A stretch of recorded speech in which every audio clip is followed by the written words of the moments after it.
কলকাতা একটি শহর যেখানে সবাই ছুটছে সময়ের পিছনে, কাজের পিছনে, জীবনের পিছনে। কিন্তু এই দৌড়ের মাঝেও যদি এমন একটা জায়গা থাকে যেখানে কয়েক মিনিটের জন্য সব শব্দ থেমে যায়, শোনা যায় শুধু পাখির ডাক আর বাতাসের শব্দ। আজ আমি খুঁজতে বেরিয়েছি কলকাতার ভিতর লুকিয়ে থাকা সেই শান্ত ঠিকানা, রবীন্দ্র সরোবর। সত্যি কি এই জায়গা মনকে শান্ত করতে পারে? কলকাতার কোলাহল থেকে দূরে আজকে এসে দাঁড়িয়েছি রবীন্দ্র সরোবরে। জায়গাটা এককালে মার্শিল্যান্ড ছিল। মার্শিল্যান্ড মানে হচ্ছে জলাভূমি। প্রথমে জায়গাটার নাম ছিল ঢাকুরিয়া লেক। আস্তে আস্তে সময়ের পরিবর্তনের কারণে জায়গার নাম পরিবর্তন হয়ে গেছে রবীন্দ্র সরোবর। আসলে এই লেকটা তৈরি হয়েছিল 1920 সালে। এটা একটা ম্যান মেড লেক, মানে মানুষই তৈরি করেছে লেক। জলাভূমিটাকে কেটে সুন্দরভাবে চারপাশ দিয়ে বাঁধিয়ে এটা একটা লেক তৈরি করা।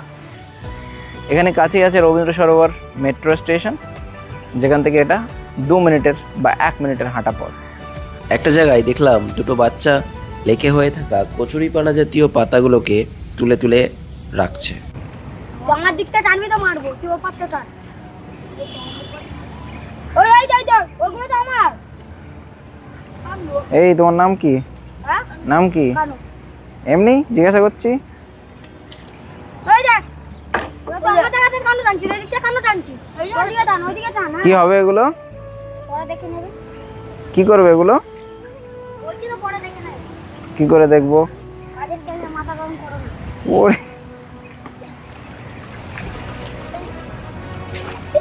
সদবর, সদবর।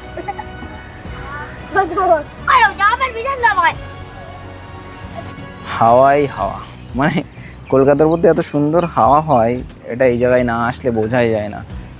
হাওয়াটা ঠান্ডা, কারণ লেকের হাওয়া। ওই জন্য এই জায়গাটাকে মনে হয় বলা হয় সাউথ সিটির লাং। এখানে আছে অনেক পাখি, পাখির ডাক। শীতকালে আসে অনেক পরিযায়ী পাখি, যাদের দেখতে অনেকে এখানে বার্ড ওয়াচিং করতেও আসে। এখানে এসে মনে হচ্ছে কলকাতায় নেই, কোনো একটা শহরের মধ্যে গ্রামে চলে এসেছি।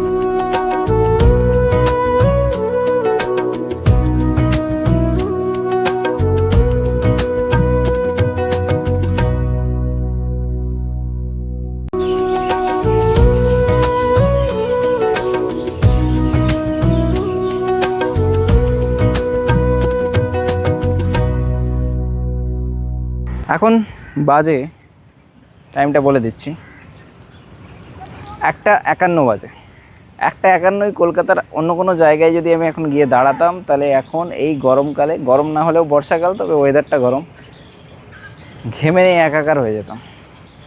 তবে এই একমাত্র জায়গা কলকাতায়, সাউথ কলকাতায়, যেখানে ঘামছি না, ঘামলেও শুকিয়ে যাচ্ছে ঘামটা, কারণ এখানকার ওয়েদার মনোরম পরিবেশ। আর একটা জিনিস যেটা এখানে সুন্দর আছে, সেটা হচ্ছে এখানকার পাখিরা তো নিজেদের আনন্দেই মস্ত আছে। এত পাখি উড়ে বেড়াচ্ছে। এই ছোট একটা দ্বীপ মতো আছে, জানি না ওখানে কী করে যায়, একমাত্র বোটে করেই যাওয়া যায় মনে হচ্ছে। কিছু তো ওখানে একটা করা আছে, গাছ টাছ আছে, যাওয়া নিশ্চয়ই যায় বোটে করে। কিছু বোট টোট আছে যেগুলো বোটগুলো চলে না, ডুবে আছে।